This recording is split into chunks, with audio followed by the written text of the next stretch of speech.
Alex, you're chasing the Armored Combat League.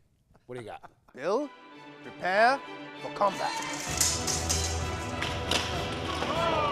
It's the newest extreme competition, the Armored Combat League. And yes, it's exactly what it sounds like. Guys and girls putting on suits of armor and beating the living daylight out of one another.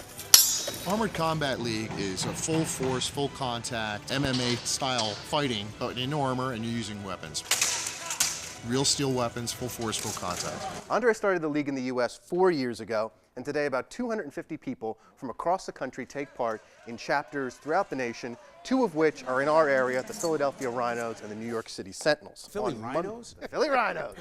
The Fighting Rhinos. Fighting Rhinos. Fighting Rhinos. Many of them gathered in Logan Township this weekend to find out who's going to make the cut for the team that goes overseas to represent the US of A in the Worldwide Championships. What kind of skills does someone need to be a successful Armored Combat League player? You have to have endurance and you have to have strength. Just like any other good sport, you've got to have the heart and the mind. It attracts all different kinds of people, including Mark Schrader, who became interested in this sport after going to a match with his wife where a friend was taking part in. Then once I saw it, I was like, I really want to do this now. And then she surprised me by saying she wanted to too.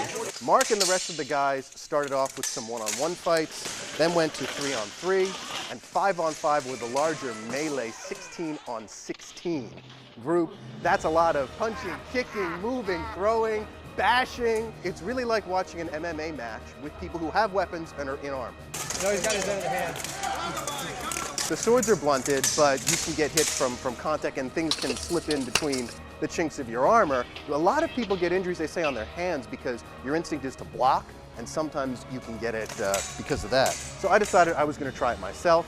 Mark's wife, Cotty, was kind enough to bring a suit of armor for me, and then Mark and I faced off.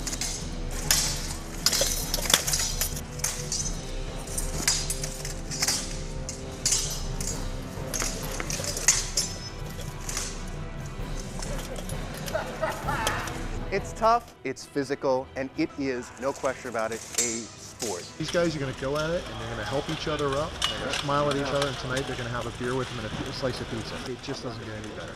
So I misunderstood. This is an organized team. I thought you could go and sign up and pay $20 and rent the armor and get into a fight. What kind of insurance do you think they would have to I have don't know. for I think something that would be like a that? Well, they just have to have a stack of waivers. How do they? Which I did sign, by the way. I did have to sign one. How do you determine a winner? They're not fighting to the death. On the one-on-ones, it's scored by hits. But on the larger melee events, it's last man standing. Oh wow! Who would do this? I would do that. I would do it too. Ladies too, huh? Too heavy. Would you do it? No.